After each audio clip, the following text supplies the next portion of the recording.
Hey guys, this is Don from West Don Guitars and welcome to the channel.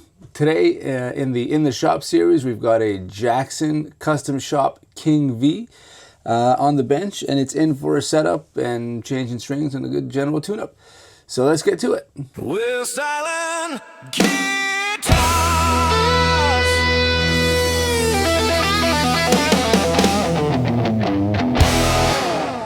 Alright guys, so this is a really interesting guitar. It's a customer of mine who's brought this guitar in many times. So I did a setup on it not too long ago, but customer plays this guitar pretty heavily. So we're going to change the strings and just check everything for setup and balance, and we'll get started. So the first thing we're going to do is we're going to get the strings off and give it a cleaning. Now this model does come with a Floyd Rose trim, but this is a regular hardtail tune-o-matic style. Like I said, this is a tune-o-matic really. So it's got a lot more tuning stability. So once the strings are loose, let's cut them off here. So since I'm the one who did the setup last time, the winds here on the tuning pegs are really nice. They come off nice and easy. So this is a this Flying V style, so it's a bit awkward to handle because of, I guess, the body shape. So I just got to be real careful when I'm taking stuff off or handling it. It just doesn't sit by itself like a normal guitar would. So we'll take the pegs off here so we can get to cleaning.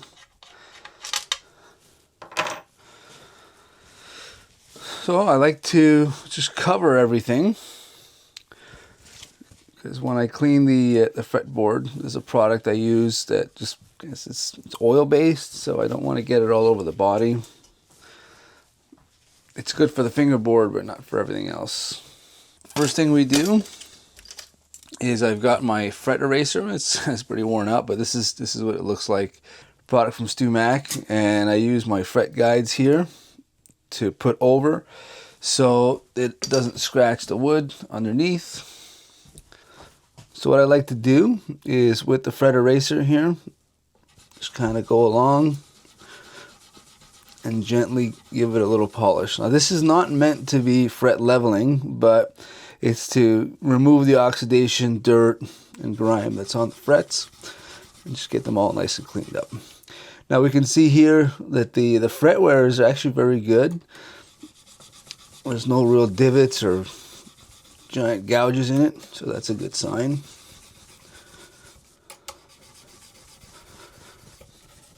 So I just keep going along here, and again, I'm not trying to do it quickly, so if I miss, I hit the wood. It's just nice and easy. Give it a nice polish. And we can see here as we get down the fretboard, the frets get more and more oxidized, because obviously these are the frets that get used the least, or at least for most players. Okay, and then I switch here once we get to the end. I switch to a smaller fret. If you can see that there, yeah, okay.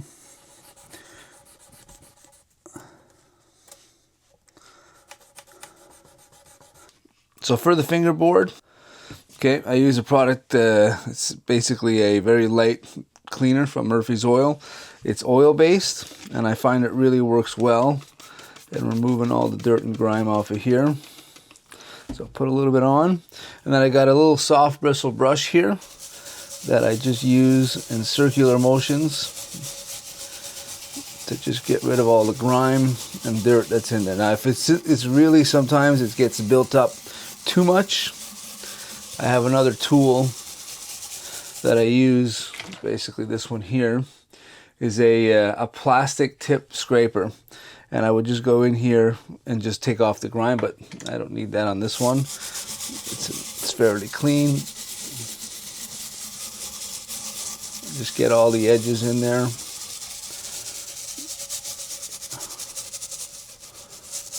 There you go. So once that's done, and I take a paper towel, and with the paper towel I just wipe out everything, and you can see how much dirt is on there.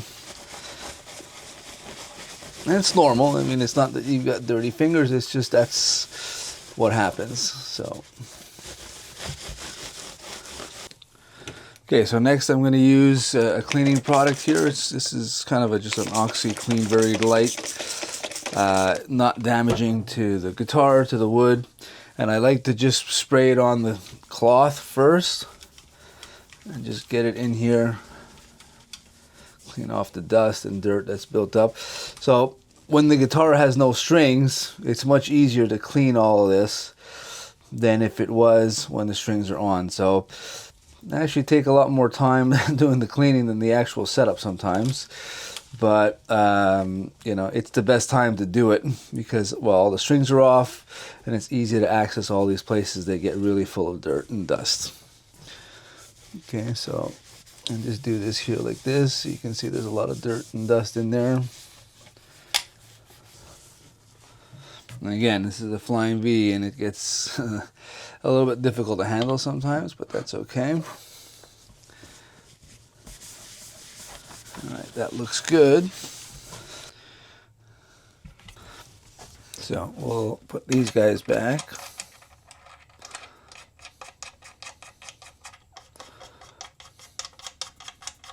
I've been doing this a long time, but I just try to get a starting point here and leave maybe about a 1/4 inch at the bottom here as a starting point. So once we put the first string, I'm gonna see how where it is, and then we'll see. We'll adjust that. First thing we're gonna do before we put the strings on is going to be to oil the fretboard. So we're gonna kind of put this guy here. So I use this product here, which is a fingerboard conditioner from the Dario. It's basically lemon oil. And I just make sure I just get it into all the little crevices along the frets. Now this helps. This cloth is, you know, been used many times, and it's already got a lot of oil in it, so I don't have to put too much on it, and I get a nice coverage over everything. So really important, now that we just cleaned the entire guitar, my hands are oily, so I don't want to get any oil on all the rest of the parts or the strings or the tuners.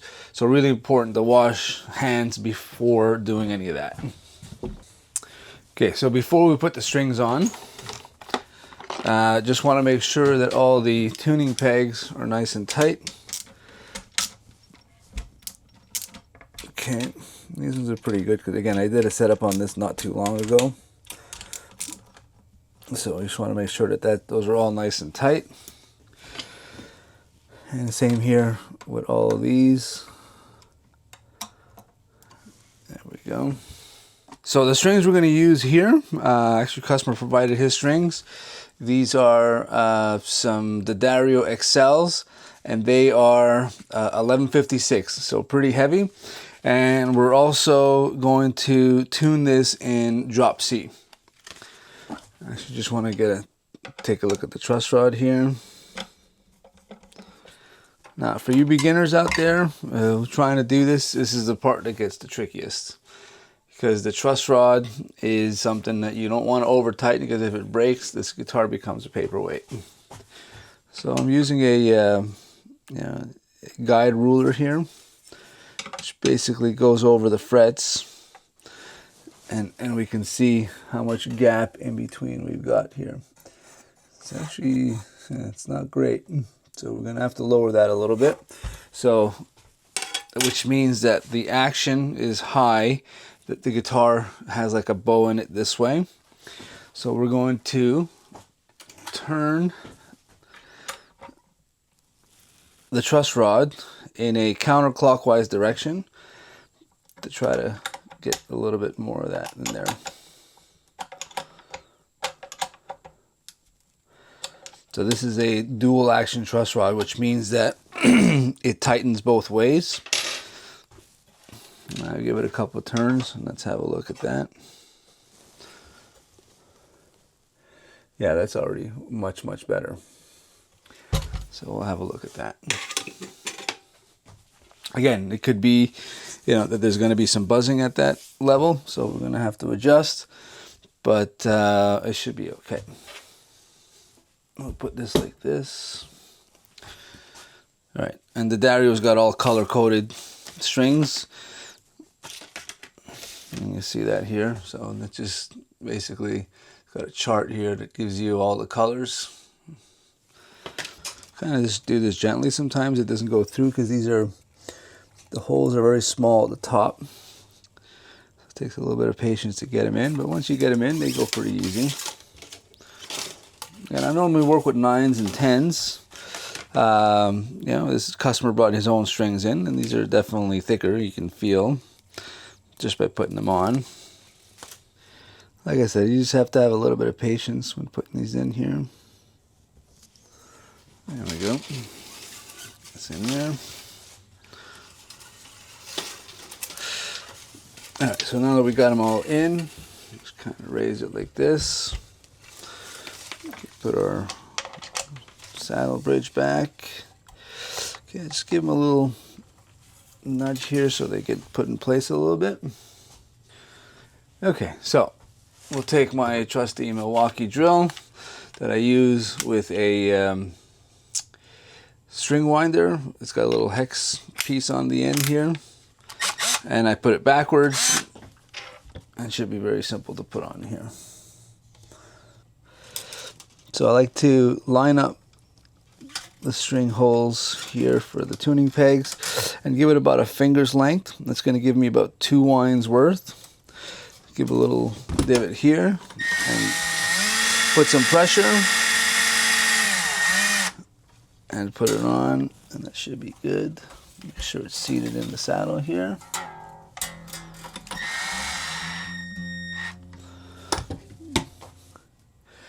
It's definitely on the high side, so we're going to lower that a little bit. And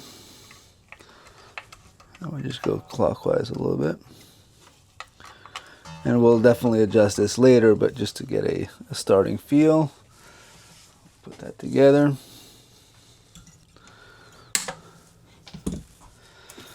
Do our A.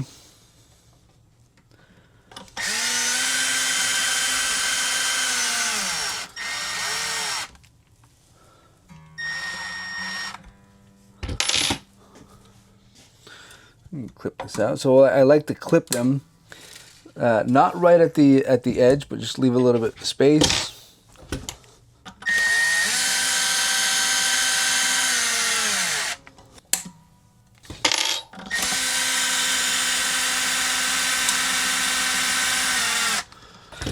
With this drill, it's very easy to over tighten, so you just got to be careful. I do have one of these Ernie Ball string winders, but it's very weak, and it runs regular batteries. They die out very quickly. But you can use that, or you can do it the old-fashioned way with one of these, you know, which I'm not a fan of. It just takes too long.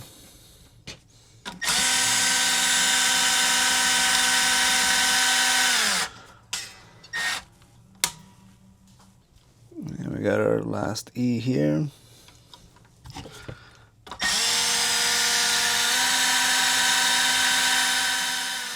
That looks good. Let's get her tuned up. So I've got a really nice little Spark super tight, or Snark, I should say, Snark super tight. One of my favorite tuners. I find it's really stable. All right, so on drop C, basically we've got C, G, C, F, A, and D.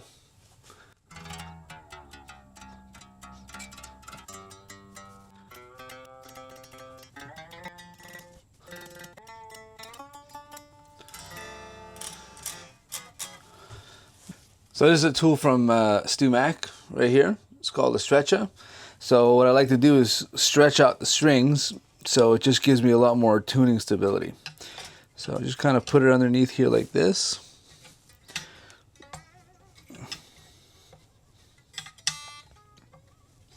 And just give it a little tug.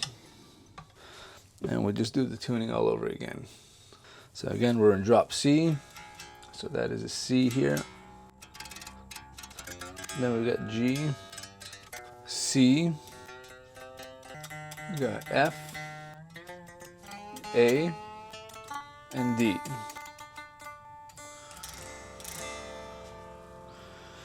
All right, let's see how that plays.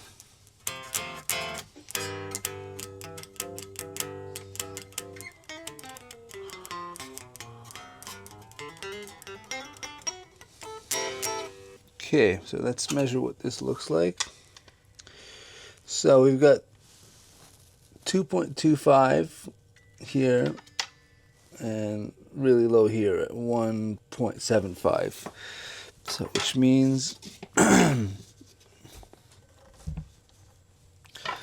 we've got to raise this guy a little bit. So raise is going to be counterclockwise. So we're going to do a quarter turn, and we're going to do almost a full turn here.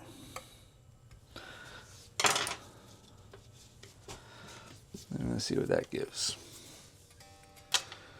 Yeah, so now we're just under 2 here, which is still pretty low. And let's say 1.9 here, which is also a little low. Sorry, that's a little high actually, so no, counterclockwise. Yeah, now we're just hovering around 1.5 and just under 2 here. So let's tune that.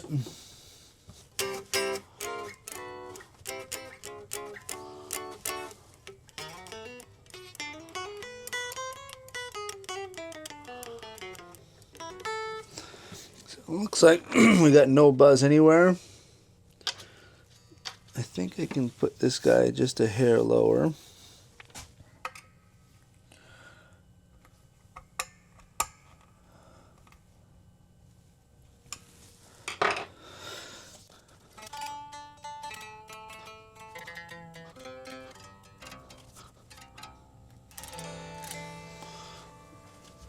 Let's try that. Yeah, so we got a little bit of buzz. Again, this is meant to be played through a very high gain amp. So I think I'm going to be okay with leaving it like that. And we'll see when the customer tries it. If we want to raise it, I can go a quarter turn on the lower end here. But I think I'm going to leave it like that. Let's put the truss rod cover back on. So guys, don't forget to hit the subscribe button and the little bell that gives you some notifications when we get new videos. Lots of new videos coming along. Product reviews, interviews, podcasts, lots of cool stuff on the channel, and definitely way more setup. So you get to see me working on all kinds of different guitars. So really cool if you guys can take a look at that. All right, so let's plug her in, see what we got.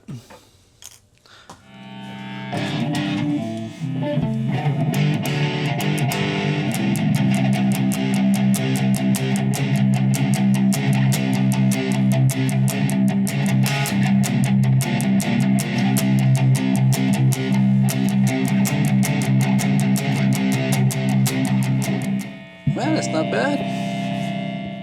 All right, so we'll check the intonation.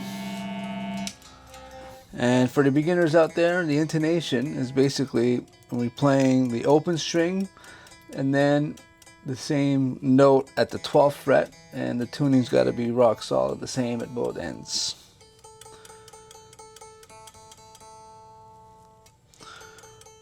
So there's a slight adjustment here.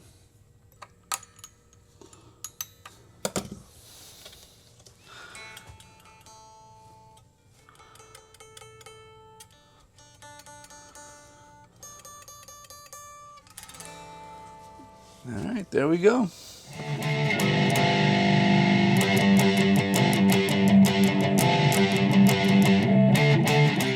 Hey guys, so that's it for this video, and really appreciate. Thanks for watching.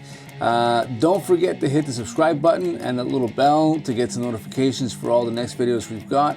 Lots of good stuff coming in the pipeline, podcasts, interviews, product reviews, and definitely more in the shops series. If you want to just shoot me some comments or just inbox me, I really want to hear about what you guys are playing, questions, comments, much appreciated.